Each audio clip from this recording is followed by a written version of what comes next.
Welcome to Age of AI, Politics, Law, and Society, hosted by Medlir, Chris Lamont, and Young Diogenes, in association with the Global Governance Institute in Brussels.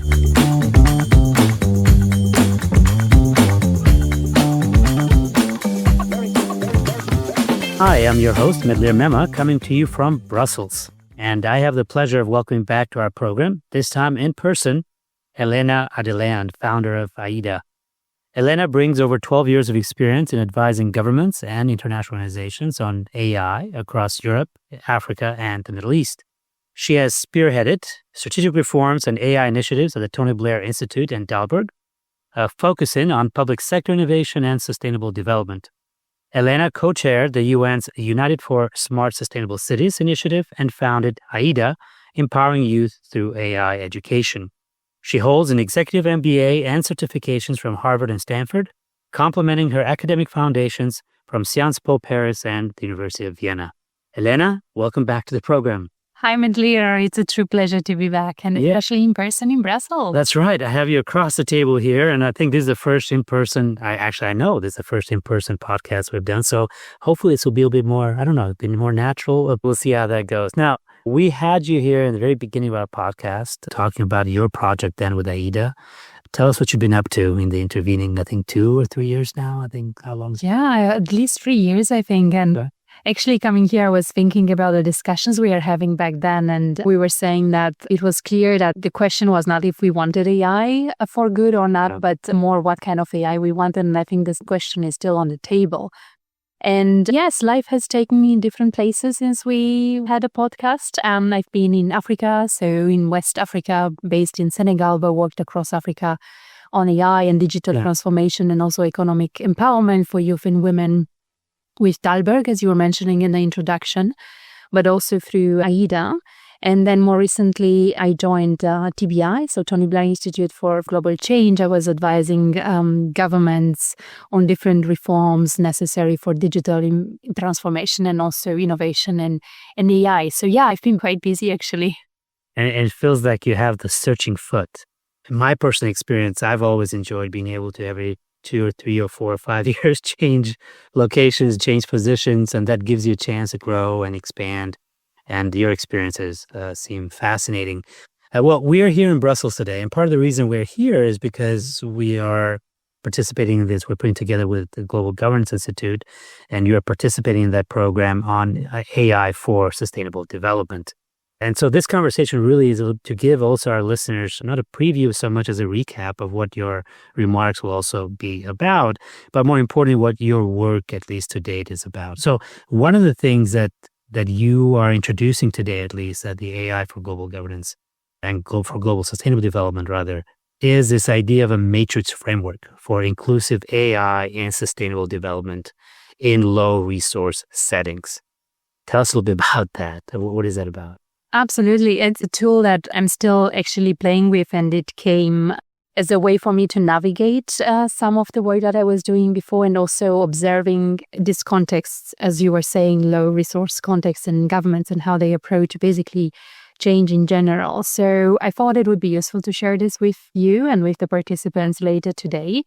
So to navigate this complex landscape, but also to anchor us in the reality, I thought I wanted to share the matrix. So it's a matrix based on 3 pivotal actions. So one is harnessing the past, or basically learning from the past. The second one would be building the present. And the third one will be planning for the future. All this intersected with 3 critical components for AI in sustainable development, being the regulatory environment. And by that, I understand policy, legislation, but also strategy and vision.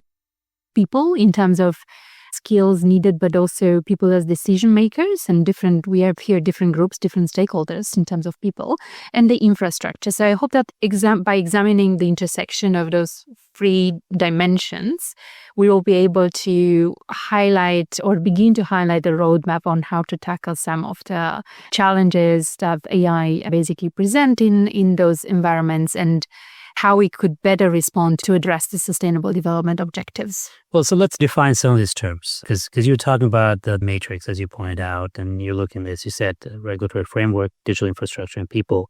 And you do have emphasis on youth. A lot of your work with AIDA certainly has focused on that. And I think you've been pioneering that particular approach. But sustainable development, first of all, what do we mean by that? How do you use that term when you talk about sustainable development? It's a very good question. It depends on who you ask, Right. I think, and in which geography you find yourself and what are the challenges ahead. But I look at it from a transparency point of view. I look from a safe point of view, from an inclusive point of view, and sustainable point of view. So if we talk about AI that is inclusive, if we talk about environments and frameworks that are transparent, that are empowering communities and youth, as we were saying, is one of our main target groups. That's in a nutshell, basically, how I would define sustainable development. And the focus in your work, at least, is in low resource setting. And of course, again, this has come across throughout your experience. How is this different from what we usually refer to as global south or developing countries? Is this the same thing, or do they not necessarily go together? So low resource setting versus developing country. Yeah, like everything else, right? Some things are quite similar. So there are many parallels that you can draw between low resource environments and global south, and even developing countries and developed countries. Some of the challenges are the same, but then there are other challenges and other aspects which are very particular to the context and very particular to the community and society you serve. So at the end of the day, I think it is a matrix. It's not a matrix that will solve all the issues or would be able to address all the challenges or the issues, but at least would give us a first entry point into how to look at things and how to tackle some of those aspects. Well, I'll tell you what attracts me to that particular kind of like framing, a low resource setting, because oftentimes, and I know I do this, when I talk about sustainable development, it's really about countries. It's always countries in the global south versus the global north, and growing inequalities right across certain sectors, certain regions. But the shifting of the framing away from countries towards settings allows you to also look inside countries, which is, I think, this becomes very valuable.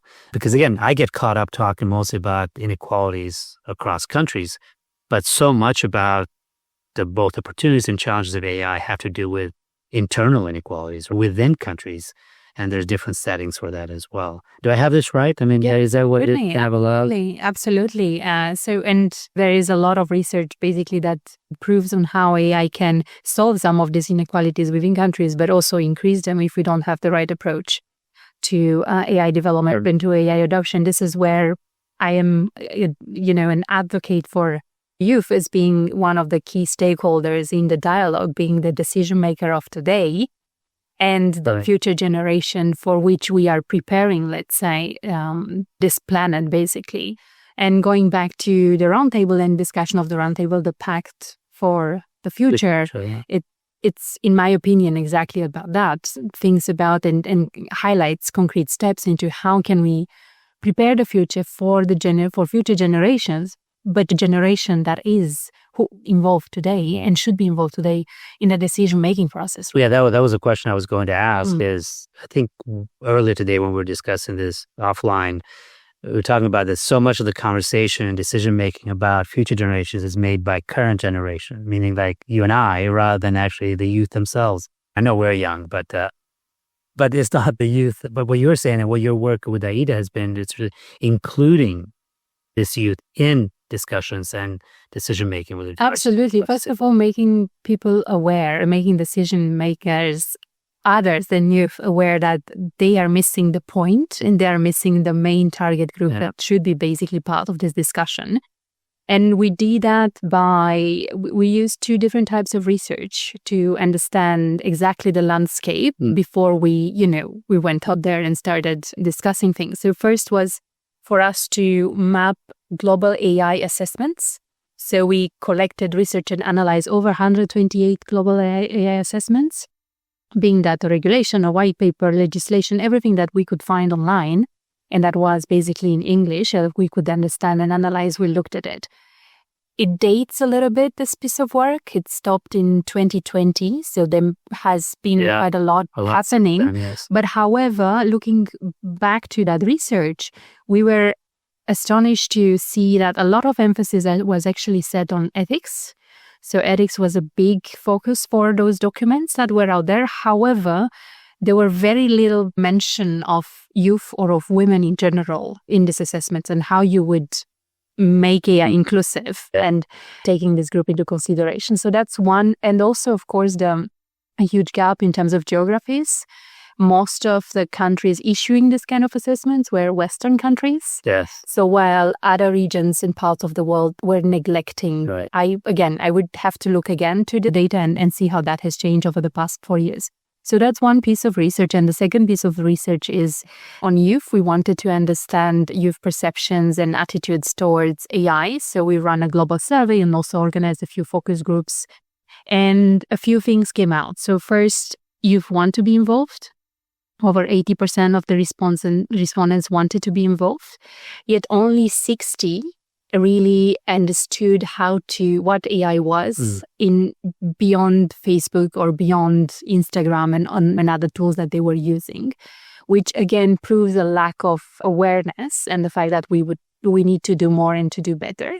And also was another gap that we observed in terms of female respondents and male respondents. So females felt less confident on their knowledge about AI than male. So there is also a gender gap that still exists. Yeah.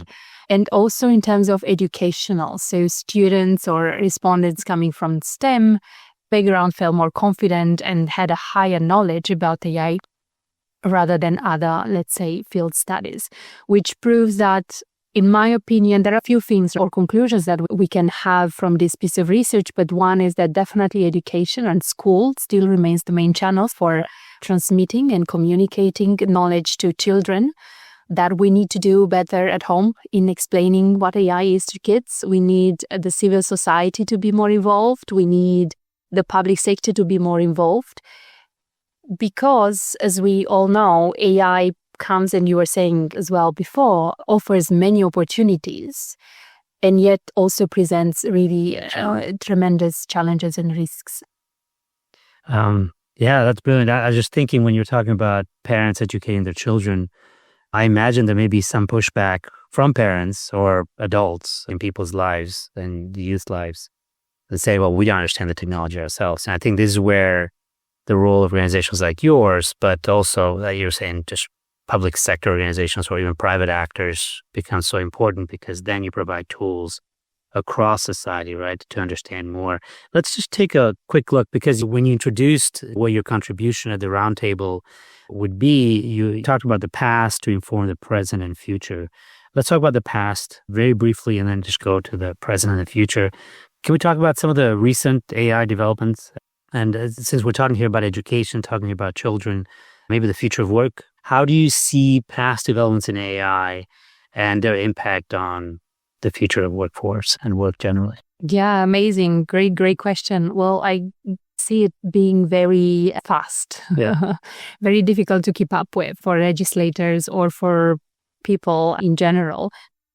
We were discussing right at the table before offline a huge shift that is currently happening between co-pilots or moving away from co-pilots to AI agents, which, as we all know, co-pilots are supposed to help us do our jobs better, more efficient, etc.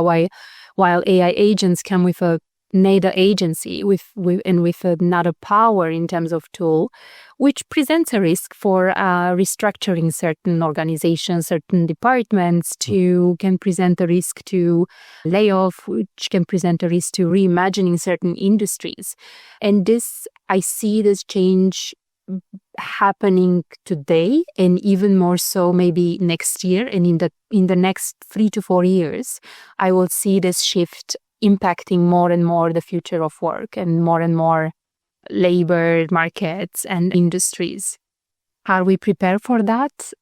I don't know. I haven't seen a plan that would address that. I see a lot of frameworks on how to address it. I get a lot of debates, discussions, fora, and so on and so forth. But concretely, how can we make sure that, one, future generations are ready for these changes that are happening in the labor market, but also current generations like me and you would still be useful on the market in a few years' time.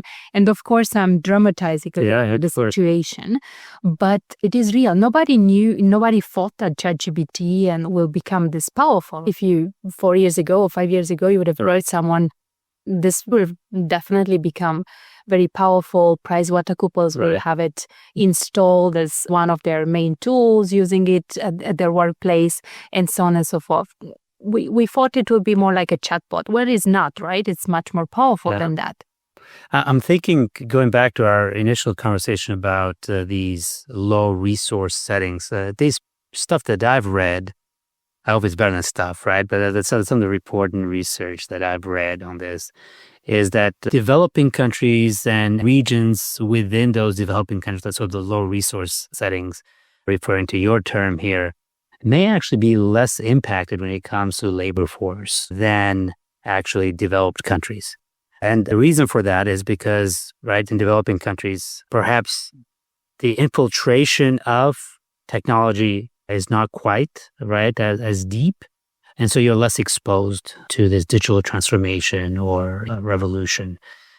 Do you see the same thing? Are you thinking that perhaps that's also the same kind of dynamic, or that sooner or later, or rather within a very short period of time, digital transformation can reach every corner of regardless of what the setting is like, and this will have the same kind of impact everywhere? Very, very good question. So 2 things here.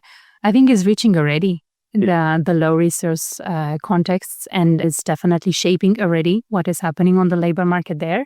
I would say for 2 main reasons. So one, first of all, we live in a globalized world, and many of the jobs that are created in these parts of the world are maybe financed by some other global companies, which will benefit and are benefiting of this technology. So if decisions are taken in the headquarters, will obviously also impact the African continent, for instance, or South America or Asia and in other places, and probably also Europe, in some parts of Europe. So there is definitely a very strong link in this aspect.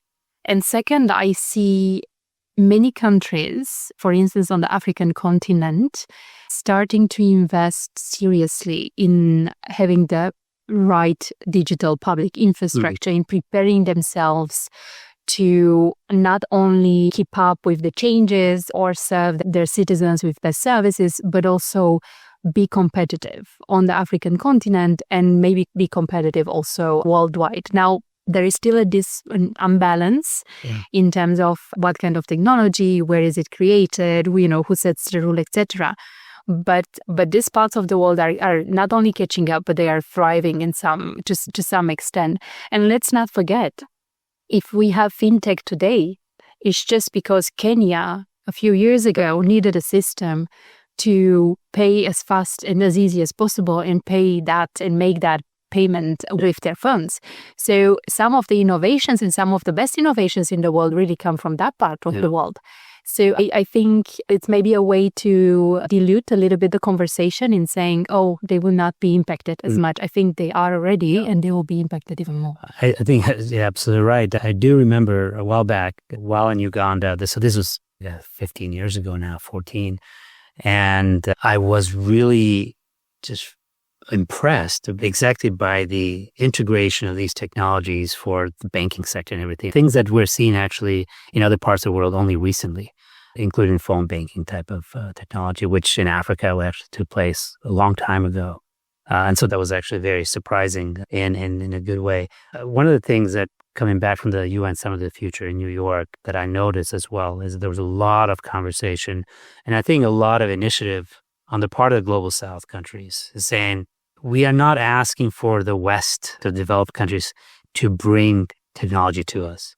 Technology is already there. We just need to make sure we have a level playing field, right? We want to make sure that we have equal opportunities here in terms of going out there and, first of all, consolidating our internal markets on the AI at least, having some data sovereignty as well, rather than being exploited from the West, but then also being able to compete with other Western companies internationally. So I think thank you for that correction. If we can, do you need to then talk about the present? You talk about building the present with inclusive policies, empowered people, and robust infrastructure. What does that mean? An utopia. No, it's not. I think there are, at least coming from the African continent, for instance, there are some very, very good lessons learned, which we embedded, or those countries then embedded into their new, more updated strategies. If it comes to, I gave you the example of Kenya, that had to very fast kind of develop a regulation and to basically regulate that market and regulate fintech. When it came to AI adoption, they realized that that regulation was not safe enough.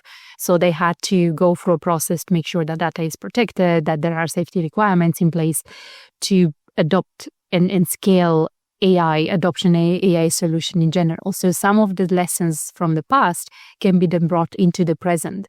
And yet there are some, I'm thinking and I'm debating with myself in terms of, do we need more legislation or do we need the right legislation? Yeah. There are a few instances even in the EU where member states, so countries, are taking a step back from adopting new legislation. They want to see first how the EU AI Act will impact different pieces of legislation that have already been created, being it at national level or EU level, before rushing into developing new legislation. So I don't have an answer there, but it's really a question that I just want to put out there. Do we need more or do we need better? I'll tell you, I mean, from my experience, well, at least from what I've been noticing for over the last few months, is that even European countries like France and Germany seem set on saying we're done with regulation. I think the French kind of underlined that frustration with regulation by saying, look, our next AI Safety Summit in February won't be called AI Safety Summit, it'll be an AI Action Summit, as if to indicate that we need to take a different direction. We are done taking a beating from American companies or even Chinese companies in the field of AI, and we have to become more innovative, and we cannot have regulation. And there are a lot of people already saying that, let me step back. We have said this often in our podcast that the Chinese have the data, the Americans have the technology, and the Europeans have the norms or the rules. That's a relative kind of advantage to each of them. I'm not sure the last is an advantage in of itself. But the Europeans basically decided that we're done just making the rules. We also want to have the technologies. We want to make sure to lead and compete with the Chinese and the Americans. And so I see a shift in that direction. So I don't know if I have got my sense is wrong on this or not, but what's your sense on that? Yeah, you may be right. We will see. But listening to you, I was like, yeah, you're right. That's it. Legislation and tech. And then again, we forget about the people, right? The main component in the middle, and how do we take care of that segment in all aspects.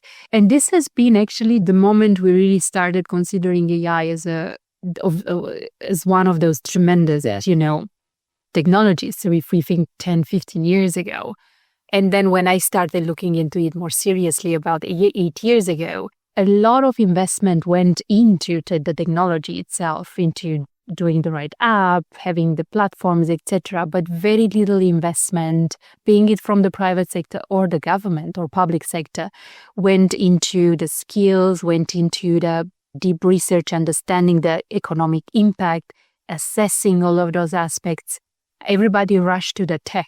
And now we maybe trying to correct some of those mistakes that are visible, but probably many more things will pop up as we keep developing this technology, as we are still putting our money in the technology, right? And global tech giants are now thinking of alternative or not alternative energy solutions to power even more and better their data centers. Well, you brought up a topic because we're prepared to wrap this up, but thinking about the future here, the topic that I've thought a lot about, and I'm curious also about what you think about Eric Schmidt, the former CEO of Google, basically just putting up his hand and saying, look, we are not going to meet our climate goals, right? So forget about them.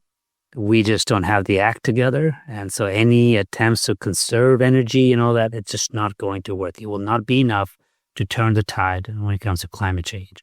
And then he pivots to AI. He says that the only hope we have is if we can take all those resources, even if that means in short term, we can put even more pressure on these climate change models and the possibility of actually even higher temperatures in the short to medium term. But the only hope we have is taking all these resources, doubling down on AI investments, and not just in terms of human capital and financial capital, but also in resource capital. So meaning energy, electricity, water resource, and everything else, which could make, like I said, weather patterns even more problematic. But that's the only hope we have, is for AI to come up with a solution that none of us can think of right now. And I'm not quite sure what I am more upset about. The fact that he's just given up on us as human race, he probably, that some of that skepticism is warranted, or the fact that he thinks that we will get to this super intelligent AI and that super intelligent AI will have our best interest in mind. I mean, I can imagine a scenario where this super intelligent AI will say, yeah, I'll solve climate change for you. I'll get rid of the half of the world population, or I'll be a best negotiator. Yes, or I'll get you back to the Stone Age, and a nuclear war may be the best way to solve that. Everybody goes back to fighting with sticks, and you have this super intelligent, dominant AI controlling that. I'm not sure which of those scenarios. What does the future look like when you think of it? So that's my future. That's what I was thinking about. Yeah, now that you see it, how does it shift my view on the future? I know, I think you should have him on the podcast and let him answer. But from where I stand and back to the metrics and the components, different components of the metrics, at least on the people side, I definitely see more, I hope to see more AI literacy being embedded in schools. In kindergartens, I think we need to educate ourselves, but also our children more on the topic. And also probably a shift in terms of evaluating performances for children and for students. What do you mean by that? What I mean is that if a student can use ChatGPT to produce a report for you, if you as a teacher use all sorts of AI tools to have better courses and identify students in need and what kind of tailored program, maybe even the way we look at performance has to evolve. Maybe even the way in which we evaluate our students has to be, again, looked at, be more innovative. So it's not if a few years ago or when you were in school and I was in school, it was important to know things. I would say the generation that came after us, it was important for them to find the information, to know how to find the information. Now, for kids, it's important to understand what is the right information. Right. So critical thinking. Yes, not only critical thinking. For me, I remember in school, I was challenged quite a lot with mathematic exercises to think fast. Yeah. That's not the case anymore. ChatGPT can think fast very fast for you. So that's not a skill anymore. Or is it? Okay. I think we would have to question some of those elements. Critical thinking has been out there for a few years now. The World Economic Forum put together a methodology and a set of skills that are the skills of the future. That will remain. But there may be other elements and aspects in the way we understand and define high performance that are outdated and that we would have to revise. So that I'm revolutionizing a little bit the educational that's fantastic. lecture. Is there a particular project that comes to mind that you have implemented or planning on implementing, if you can give us? I supported a few governments in drafting some strategies on AI in education. In particular, I think I'm looking for an organization or for a government that is brave enough to take it on as a challenge. Education in general is a very sensitive topic for any country and for any context. So touching that and in particular asking something that I am asking for, like let's rethink the system. It's a very political sensitive topic, but I'm open to any proposals, anyone who wants to join. Yeah. No, research for sure. Sounds fantastic. I think that's wonderful. Well, Elena, thank you. Thanks so much. This was a lot of fun. We should do this again. Absolutely. Hopefully not 3 years from now. We can do this sooner. And we'll check in on you in your next adventure, wherever you're headed next. So look forward to updates. And again, of course, for our listeners, thank you for listening to us. That's it for today's show. Join us again next time for another discussion at the intersection of law, society, and politics. Until then, stay human.